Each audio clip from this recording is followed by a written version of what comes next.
Narito ang step-by-step na paraan para magtanggal ng sticker, lalo na kung ito ay nakadikit sa mga bagay tulad ng bote, salamin, laptop o sasakyan.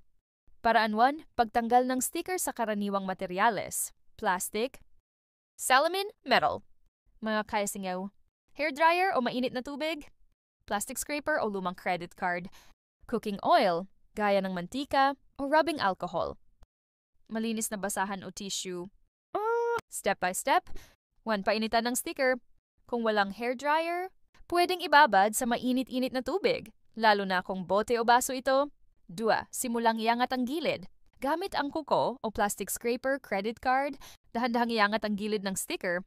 Huwag pilitin kung matigas pa, painitan muli. 3, hilahin ng sticker. Kapag nakaangat na ang gilid, dahan-dahang hilay ng sticker. Kung may natirang malagkit o hindi buong natanggal, huwag ipilit. Proceed sa next step. 4, tanggalin ang malagkit, adhesive. Maglagay ng kaunting mantika o rubbing alcohol sa tissue at ipahid sa malagkit na bahagi.